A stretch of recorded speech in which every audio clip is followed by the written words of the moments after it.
Hey guys, we are back here from Buenos Aires. I decided to go to a neighborhood here that is called Little Paris, so the Paris of South America.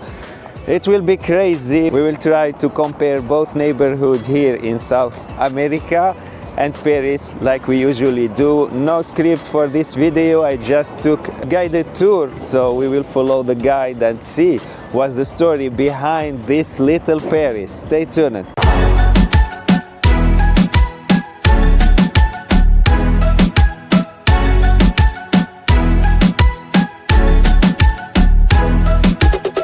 Yeah, we start here our tour from Recoleta, the Little Paris of South America. Very excited to see what's hid behind those beautiful walls and facades. And the other building that I want to tell you about is the one that we have over here where all that ruckus is happening on the outside. This building is a building that often surprises people a bit, because if you understand a bit of Spanish, you probably can make out right away what this is. It is a building that has this kind of neoclassical look. It looks a bit like a Greek Roman temple. And you're going to see that it is basically a schoolhouse important, which is that in the late 19th century, there's a very big social change happening over here in Argentina, in which a lot of immigrants, a lot of people from many different parts of the world are going to start coming into the country. The school system was central in the sense because they targeted the children of immigrants, and they tried to make sure that the children of immigrants could learn to read and write in Spanish, they would learn about the history of Argentina, those kinds of things. It's divided in thirds, where about a third of the population was white or of European descent, connected with the Spanish colonizers and other people that had come later on. Then we also have about a third of the people that were of indigenous descent, and then a third that were people that were black or Afro-descendant, especially considering that since the early 18th century, slavery had been legalized in these territories, and it would be legal up until the year 1860 over here in the city of Buenos Aires. The thing is that these proportions that I just described don't hold their weight anymore over here in the city of Buenos Aires. Why? Because towards the second half of the 19th century, Argentina is going to become the second country in the world after the United States that will receive the largest amount of immigrants. And it is often said that the relative impact that immigration had over here in Argentina was far larger than anywhere else in the world at the time because of how small the local community was at the time. I remind you that the majority of the immigrants that came to the country at this time were people that were coming from Europe. At the time in Europe, you are going to have a lot of political, economic changes, revolutions, industrialization, a number of different things that are going to make people want to migrate and go to different parts of the world. Argentina was a very, very big recipient of a lot of these immigrants. And you're going to see that when you start looking into specifically the communities that came over here, there is one country that I always tell people is kind of overrepresented, which is Italy. About 50% of all the people that came to Argentina in the late 19th century, very early 20th century, were people that were coming from Italy. About 20% of all the people that came from Spain. And then we have another 30% that is a little bit more mixed, in the sense that over there you have primarily Europeans from different regions, from different parts, but you're also going to have a community from Syria and Lebanon, from the Middle East. You're going to have a small community of some people that were coming from Africa. But at this point of the tour, especially because of where we are right now, I like bringing up a community that will end up becoming also quite important and representative here in Buenos Aires, and I'm speaking specifically about the Jewish community over here in Argentina. Towards the very late 19th century, around the 1890s, there's a lot of people from Eastern Europe that are going to start immigrating to the country that were Jewish. It is a time in which in Argentina we started seeing also some changes that started speaking a little bit more about religious tolerance and things like that, which made people be a little bit more comfortable now coming to a country that was still and still is primarily Catholic. You're going to see that this area where we are right now, the area of Plaza Lavalle, is often described as being the first Jewish neighborhood that we had in the city of Buenos Aires. As of today, we no longer have this kind of strict ethnical neighborhoods in the city. This is the Templo Libertad, the first synagogue built in Buenos Aires. It was finished in 1897 and later renovated in 1930. The name Libertad means freedom, a symbol of peace and coexistence in the city. There is another building linked to the story of immigration in Buenos Aires. It was the dream of a Spanish actress named Maria Guerrero. She came to Argentina, found great success on stage and dreamed of building her own theater in the city. That dream came true in 1921 when the Teatro Cervantes was inaugurated. Its beautiful building inspired by the grand theaters of Spain, with many of its styles and decoration brought directly from there. Today, it remains one of the most important cultural landmarks in Buenos Aires, a lasting symbol of art, passion, and dreams brought here by immigrants. You can see how many parks there are around the city, especially here in the older neighborhoods. Most of them were designed by a French landscape artist named Charles Tys. He came to Argentina in the late 80s, worked first in Cordoba and later transformed Buenos Aires into green city we know today. He even created the city botanical garden, but only after agreeing to design many of the other parks first. These parks change beautifully through the seasons. In autumn, the leaves turn golden and fill the air with a soft, dry sand. In spring, the jacarandas bloom, painting the city with violet and blue. And then, of course, there are dogs, lots of dogs. Here you can see them in action. People in Buenos Aires love dogs. They love animals of all kinds, really. But dogs have a special place. Around 60% of homes in the city are estimated to have at least one. Some people say it's even higher today. You will often see people walking their own dogs, but it's also very common to see the famous dog walkers, paseadores de perros. Sometimes one person is walking 10, 15, even 20 dogs at once. And fun fact, there are more dogs than babies in Buenos Aires. Private to Avenida Alvear, I don't know how to pronounce it good. But this place looks like the 16th district of Paris, like the 16e arrondissement of Paris. And we will see the buildings here, the palace, the architecture. Let's see. Oh, all the building has this Osmanian style. Yeah, even the chambre de bonne is there. Not really like a chambre de bonne, maybe there. In the other building we have chambre de bonne. Chambre de bonne is the top level of a building in which they put the housekeeper. So cool. Even the door of the buildings look like the one in Paris with the same digicode. Even the digicode, so luxurious. All the doors look the same. We have camera there, architectures. Oh, they have even the name of the architects. So fancy, the buildings here. It's a hotel. You know what's written there? The constructor and the engineer who have done this building. Or with marble that came from Italy. Yeah, so fancy. I really like this neighborhood, Recoleta. One of my favorites.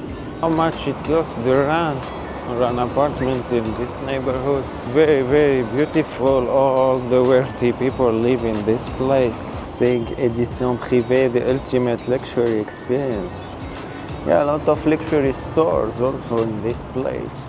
Oh, the fountain is not working. Yeah, see how fancy this building is.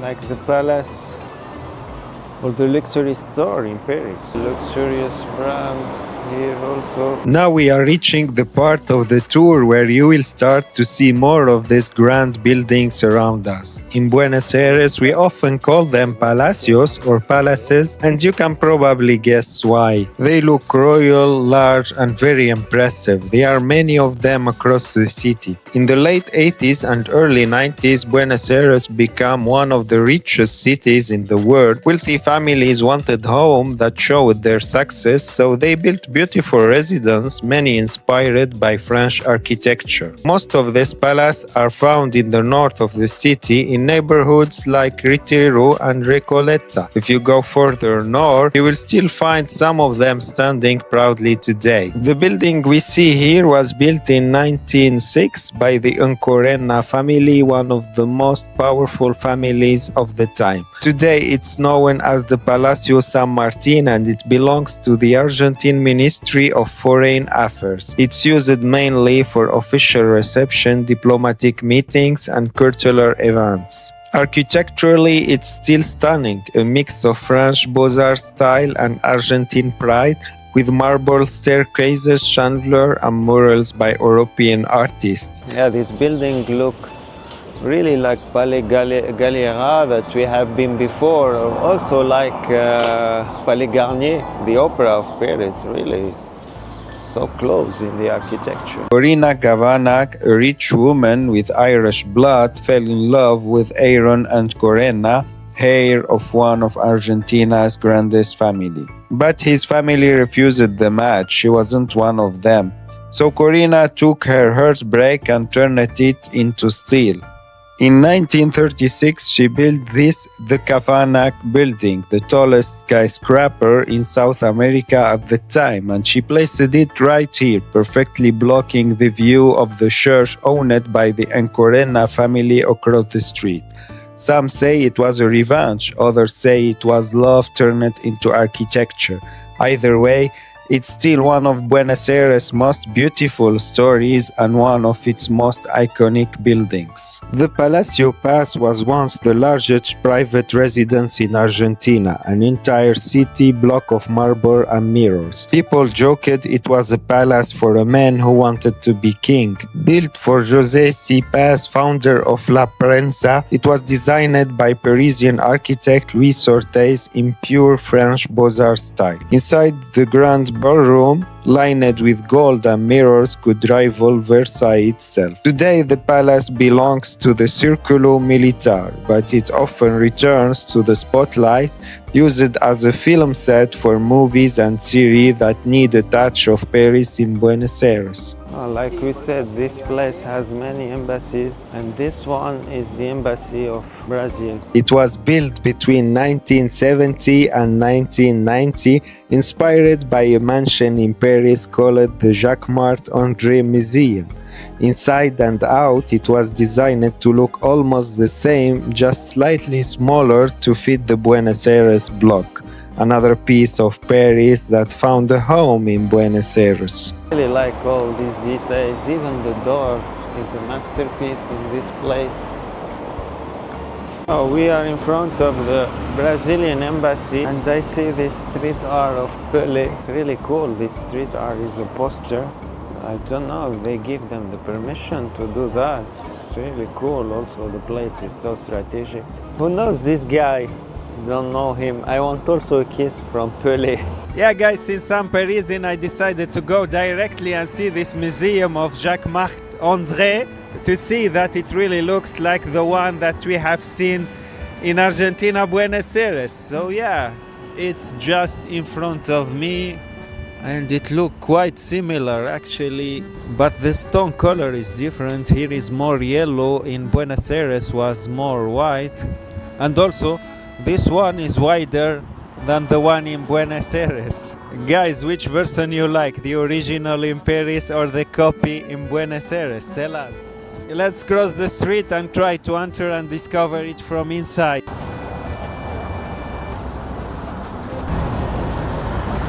really looks impressive.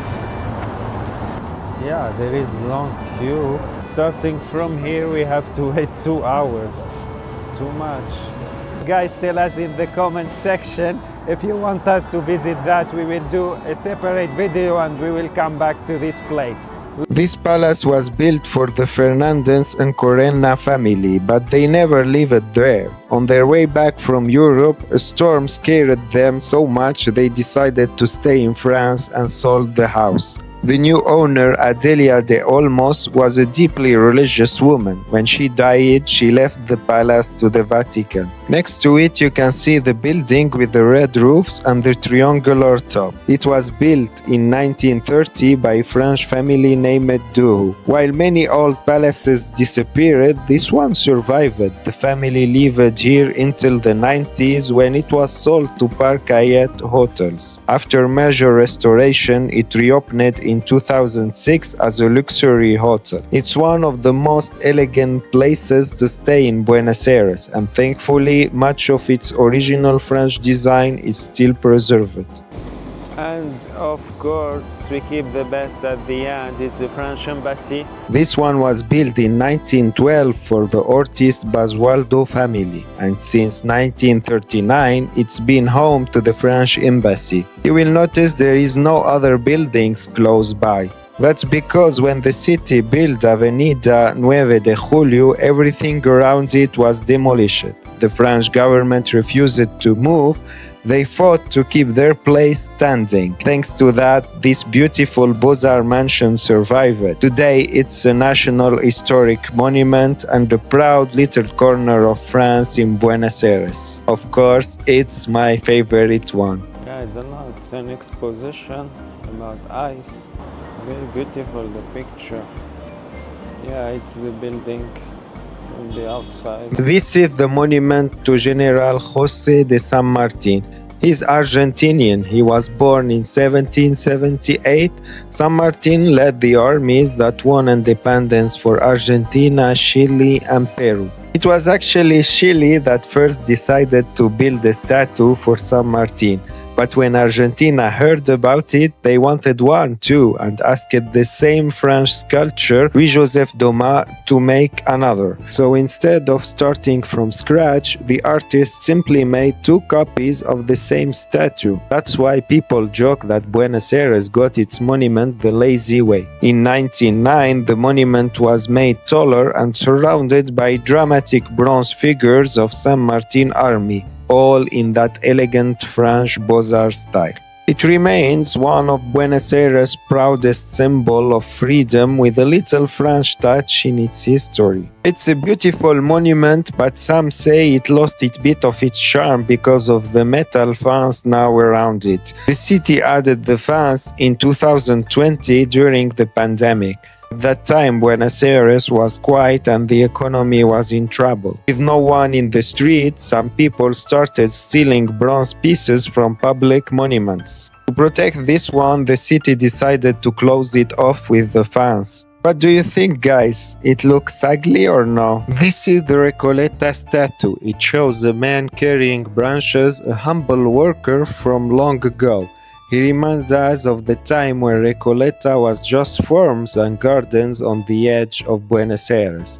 Today, this quiet figure has become a symbol of the city's past, a tribute to hard work, simplicity, and the roots of modern Buenos Aires. Let's hold with him. So heavy. Yeah, she was the guide for this tour of Recoleta. Thank you so much for all the information that you gave. And I hope to see you again. Well, see you again. See you. Yeah, guys, we will cross the street of 9 of Julio, 9 of July. So big, this street is like the Champs-Élysées. Yeah, we will go several times on the zebra crossing. This is the first. Yeah, it's too long to wait. Yeah, it's the second time we cross the street. It's the largest street in the world. Looks like the Champs-Élysées actually, but with more cars. Very beautiful, this street. Oh, Roche-Beaubois, Paris. This walking path lacks terrace and more branded shop. But the path really looks like the Champs-Élysées with all the trees. It has a lot of fancy hotels. This avenue, they celebrated the 2022 World Cup. Messi was here celebrating with all Argentinian. It was crazy atmosphere. All the photo that you've seen in internet celebrating the World Cup from Buenos Aires came from this avenue, which is the avenue of 9 of July. Crazy and very beautiful, this avenue. Really like it. Yeah, here the pedestrian light is not green, it's white, as you can see. First time I see that, and I was confused. Since it's not green, I didn't know what to do. Should I cross or no? I don't know which is this place, but it looks very fancy, very beautiful also. Teatro Colón. Very beautiful, the facade. It's tango show. It's like the Lido in Paris, in Champs-Élysées. But it's the Argentinian version where they do tango. Now, tango. It's not French cabaret. It's the tango here. Very nice, this place. Don't know how much it costs. They have a terrace also. Paris Métro. Yeah, they have a lot of things. Even those street panels, they are with the same green color like Paris, because green is the color of Paris and those are green like in Paris. Crazy. Oh, none of them are green. This one is orange. Don't know, they adapted to the ads on it or how it works. Yeah, orange is my favorite color, but see what we found here. We found ratatouille. So cool. Even in Buenos Aires, they have rats. And there we have the obelisk. It's like Paris. Go and have a closer look of it. So beautiful, this place. We have Buenos Aires there with the trees, green. So cool.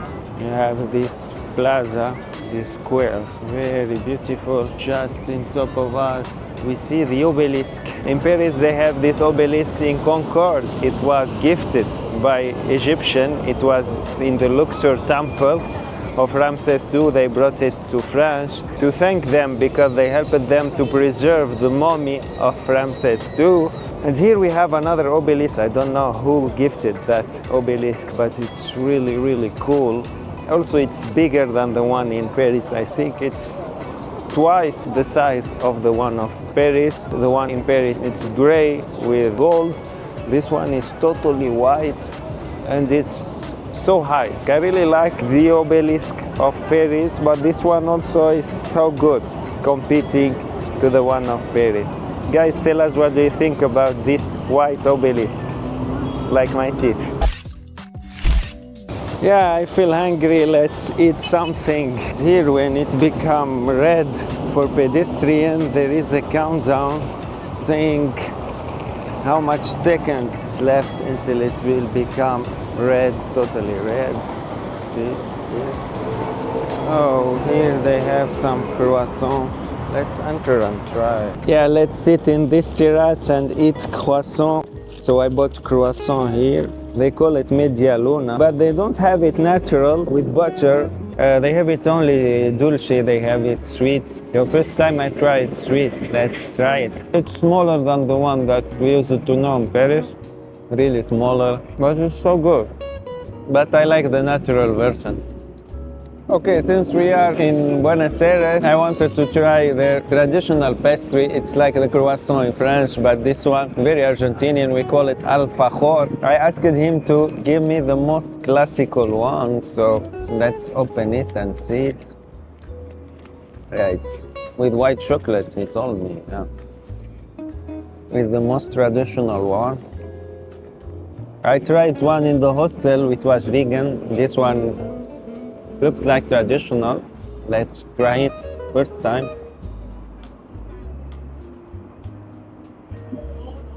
Oh,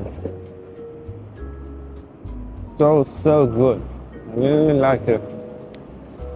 So sweet, so good. It's with dulce de leche, the sweet milk, if I want to translate it word by word in English. So good. Really like it. I like this one more than the croissant. And this is the street of Champs-Élysées of Buenos Aires. Very nice, the atmosphere here.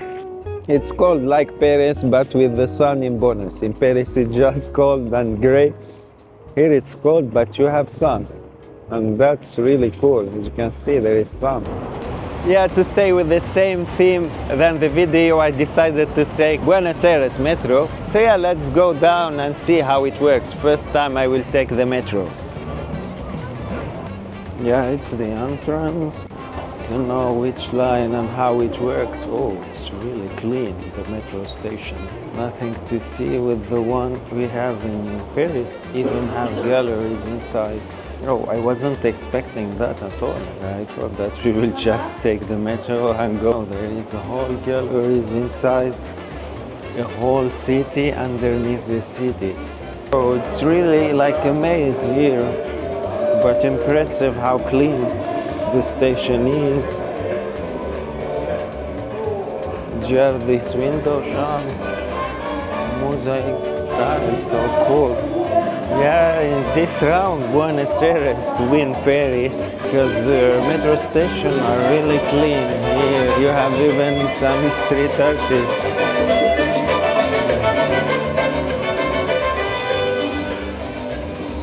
I don't know how it works. Don't know even where to go. We have the map here, and here's the metro system. Where are we actually? Oh, they don't tell you even where you are in the map. It's very hard. We are here. We are in this station. There is no sign telling that is the obelisk. They want to go to the cemetery. I don't know where is it. Actually, same, no indication. They should put the landmark of the city on the map to help tourists to use the metro. Guy, they seeing if you pass or no. Hi. Tiene que ir línea D, estación Pueyrredón, y en Pueyrredón, línea amarilla hasta Las Heras. Las Heras. Por ahí, línea D. Ah, vale. Yeah, I will charge it. It has, I don't know how much it costs one way. 3, 2. Solo un. ¿Tiene QR? QR. ¿De banco? No. ¿Solo cash? ¿Only cash? Tengo tarjeta. ¿Visa? No. So here in the metro station of Buenos Aires, we can pay directamente with the Apple Watch. Let's try it out. Yeah, it's my turn. I will place my Apple Watch, pero no doesn't work. Let's give it another try.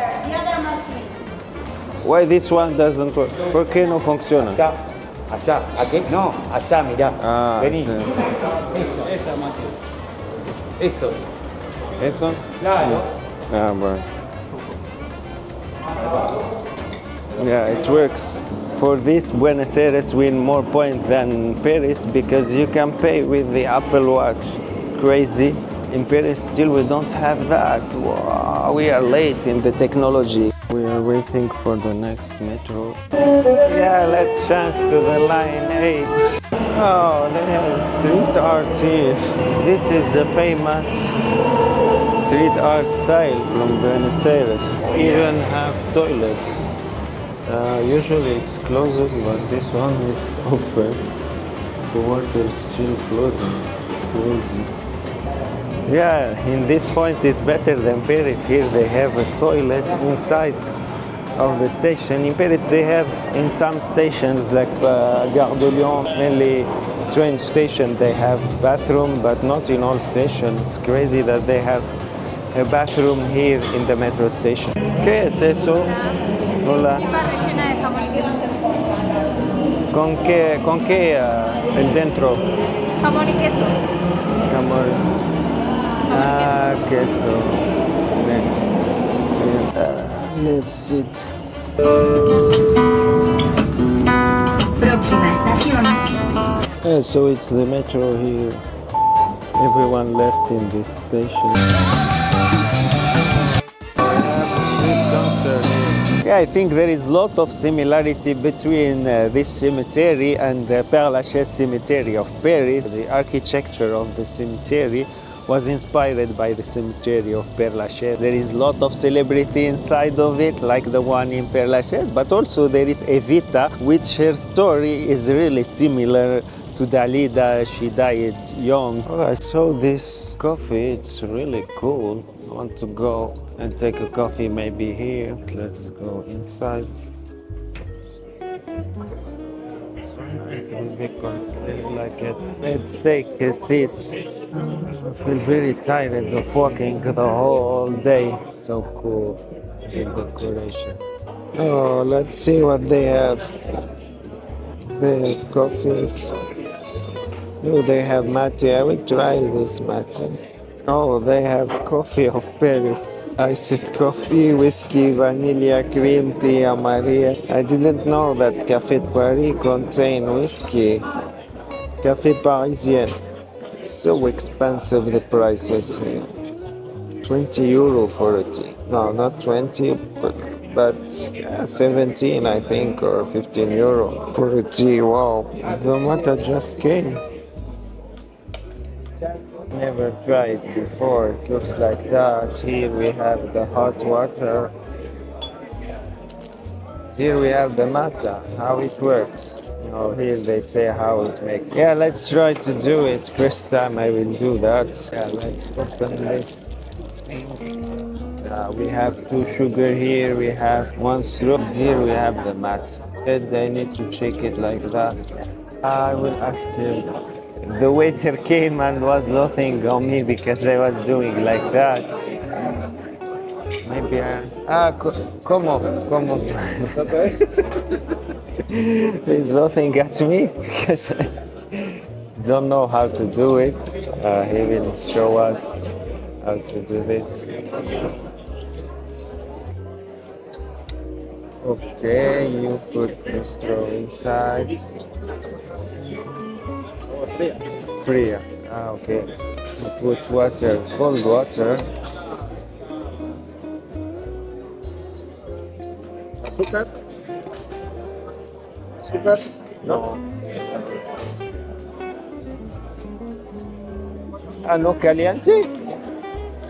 This way. And after you put hot water.